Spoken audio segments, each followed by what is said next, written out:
Hey, I'm Cade, and in this episode of Cade Made, I'm showing you how I completed all of the final touches to our guest bedroom in our 1909 American Foursquare. Work really began on this space and in the house last September when we purchased our home.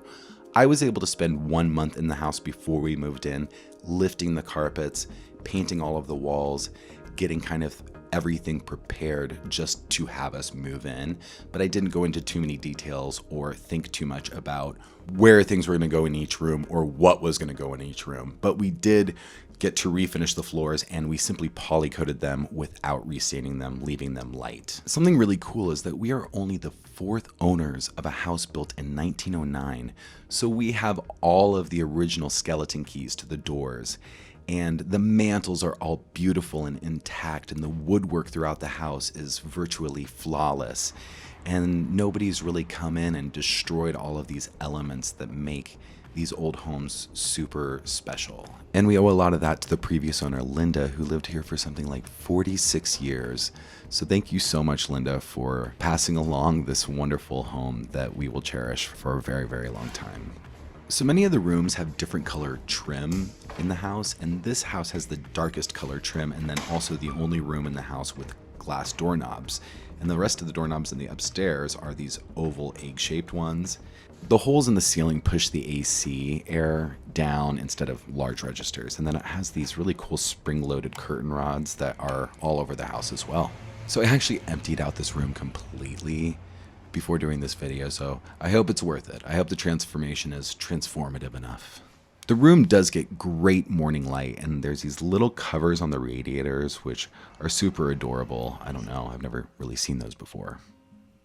So the first project I wanted to work on was the colors in the room. I painted the room Georgian Green by Benjamin Moore, HC115, which included me painting the picture rail that color as well. Well, I thought the picture rail probably should be the connective tissue between the door and the windows and kind of the heights there. So I pulled out this Benjamin Moore Mohegan Sage 213830, which I've used in a lot of places. If you know me, you've seen Mohegan Sage. So the reason why I'm using a green instead of trying to match any of the colors that are in the wood in the framing of the doors is because it is not competing with the color on the trim. It's just doing the same job as what the trim is doing, but complementing the colors in the room rather than trying to match the trim.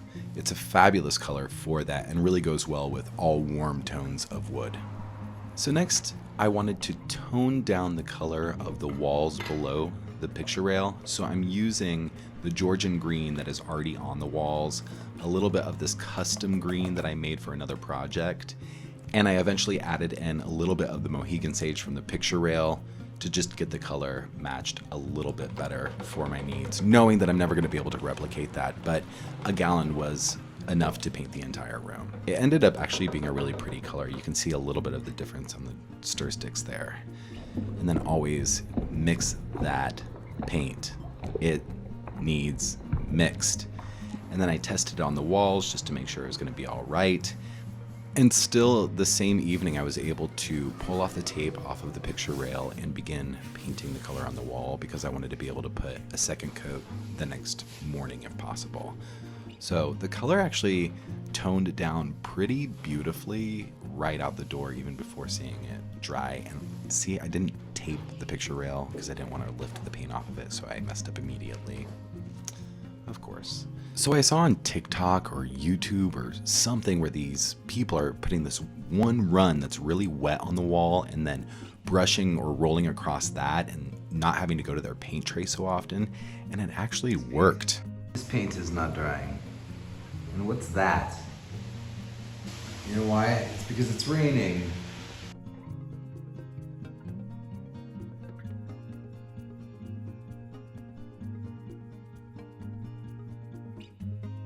Let's check it out. Ooh. Whoa. Oh, that looks so good. Couple little touch-ups. Oh, I love it. See what I mean? See how that dark line works? Wow. I love it. It looks so good. It's all green, baby. I've been working on a lot of projects lately, so I've decided that I should make it more of a habit to put away my messes after I make them, like painting stuff, etc. Put it away. Get up, next project. Here I'm just putting the kicks back in because I didn't put them in after I took the carpet out last year. So I'm at the thrift store a week after I saw this dresser, and I am hoping that it's there still because I really want it, and I want it at a discount because that's what I want. Oh, let's hope it's there.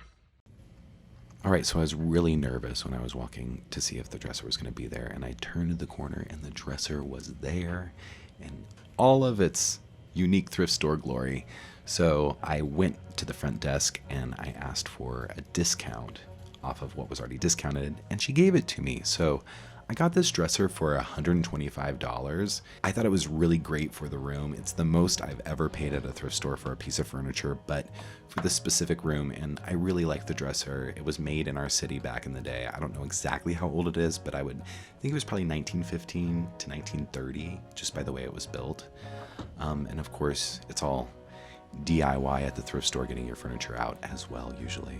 So that was fun. It does make me laugh a little bit because I don't often buy huge pieces of furniture at the thrift store, but you know, when I do, I try to make it worth it. I try to buy things that are worth buying so that I don't have to completely change it. And it makes me think of those furniture flippers, those people who flip furniture and they sell it, or they're taking like a lovely old antique and they're chalk painting it and decoupaging it. Do we not remember what happened in the 90s when everybody painted their grandmother's furniture mauve and teal, and you had to strip it and try to stain it back, but it was never quite the same again? Remember that? Well, I'm here to say, stop destroying beautiful antique and vintage furniture, people. And I understand that there's going to be exceptions always, and you can lighten wood and you can showcase that wood, but you are never going to find pieces of furniture that are as beautiful wood or usually as well made as antique and vintage furniture. So embrace it, embrace the patina, which is what I'm going to do here. I'm simply going to put this Restore finish on this dresser and keep doing it, and it will eventually sink in enough to where it will look great all of the time, and the patina just makes it look old, which is lovely.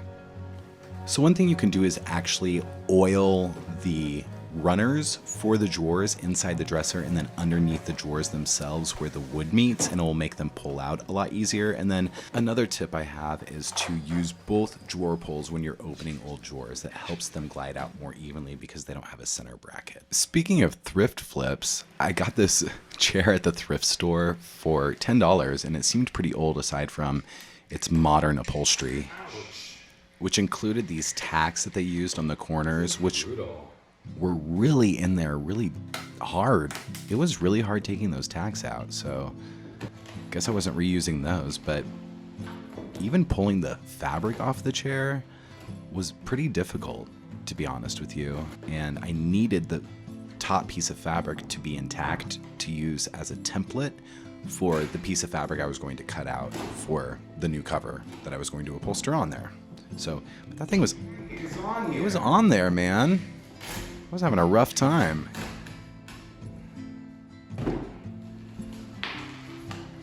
There's hay. Oh my god, no. That gotta go in there. Well, it's old enough to have hay, and then apparently. I wanted to embrace this opportunity to use this wonderful hand-embroidered antique fabric from where I presume is India. It's just incredible. And I've had it for something like 12 years, and I've never used it because I was always waiting for the best project to use it on, which was never coming. It was just getting looked at often and never used. So I'm using the old fabric from this chair because I thought it would look great on there as a template, and cutting it out, you know, maybe an inch on all sides, and then refitting it back into place on the chair exactly as I took off the old one. And that was the easiest part, really. It was harder to get the template than it was to put it back on and secure it with my Brad stapler. If anybody ever recovers this chair in another project, they're going to be like, how did they get this on here so well? Because it is on there. That is no joke, that brad gun. But you can also use a hand stapler as well. And then I'm simply using that Restora finish on the chair to make it look great again, because I didn't need to chalk paint it. All I had to do was just make it look great. And it's a lovely, lovely chair. At this point, all of my larger, more or less, projects were done, and I was just cleaning the room and preparing to move furniture in. And the first piece of furniture is always the area rug. So here we go. I guess aside from the dresser and the chair that was already in there, but you get what I mean.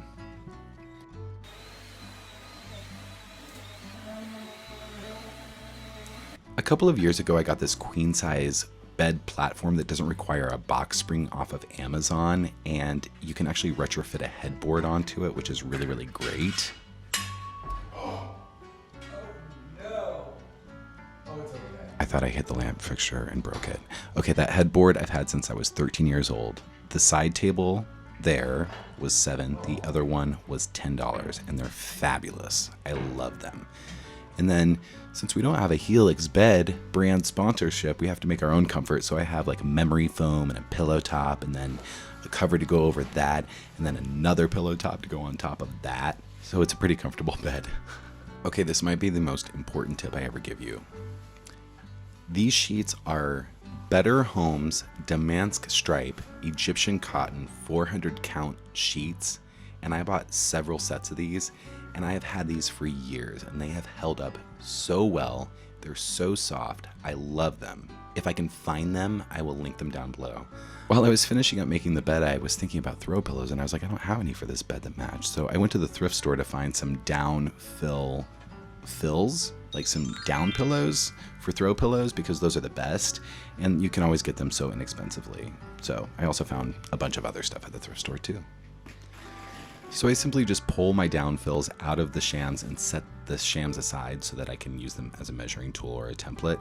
And then I pulled out the fabric that I was going to use because I thought it best matched what was going on in the room. And of course the remnants from the chair upholstery project, because I thought it would bring it all together. And then you use your old sham, cut about an inch outside of that, maybe a little bit less, and then do backing panels so that you can just fold your pillow into that. Cut those out, pin it together, and then sew that puppy up. Look at me, that's a mess. I shouldn't even use pins, it's useless. Anyway, and then I sew the outside to make a little edge tab sometimes, and then these were actually pretty tight. I made them just right. And I thought they looked pretty good for being my little DIY pillows. And then I did a bunch of other ones, hold it together. I don't usually do uniform pillows, but it looked good in this case with these pillows. Who knows what will happen in the future, but I love the collection. It looks great together, right? I just really never know how to organize my pillows, or how to, do you karate chop them? Do you fluff them? I don't know. I don't know what to do. It's always been a mystery to me. Anytime I stay at a hotel and they have white comforters and white blankets, and it just is so crisp and it looks like a cloud, and you just want to just jump in there and live out your hotel fantasy. That's what I want to wake up to when I'm a guest, you know. So I try to do that for my guests. I just try to make it super luxurious when they're in bed, because that's what they're in that room to do. I always wait to put up wall art until the very end, because your furniture is placed nudged right in the right corners, and then I try not to overpopulate with decor right out the door, because there's always room for adjustments, so it's nice to just have a place completed. During the late 19th and early 20th century, imported exotic textiles and goods became much more available, and styles were much more produced in patterns and motifs from all over the world. And people began using these textiles and furniture and goods from everywhere and pairing them with everything that represents where they're from and things that they had. And it started to create a unique and eclectic personal style, which eventually became termed as bohemian. And a lot of that came from a lot of archaeological discoveries that were made, like Pompeii in Italy, which helped spur the Victorians' obsession with archaeological revival, as well as the tomb of Tutankhamun in Egypt, which further influenced what would become the Art Deco era of the late 1920s and lasted all the way through the 1930s. So if I were trying to evoke something in this space, it would be that of a guest room in the home of a 1920s silent film star, like the home of the mysterious Theda Bara or Rudolph Valentino's Spanish revival Falcon's Lair estate, which boasted not only a lovely aesthetic, but also is said to have hosted some of the old Hollywood best soirees, which were probably a good time, if you know what I mean. Anyway, I love this guest room. I love this space because it's almost like if it were filmed in black and white, it wouldn't make a difference. I try to curate every space in my home with things that I love, things that remind me of people, or things that I received as gifts, or things that are around because my life is influenced by all of the things that I have seen and experienced and the people who have influenced me. And I'm really, truly grateful for all of the people who have influenced me. And there's so many items in this room that truly remind me of people that I love so dearly. And I'm really very grateful to even have a guest room. And I've been collecting things for this room all of my life, and it feels a bit like deja vu when I walk in. So thank you for going on this journey with me, and take care until next time.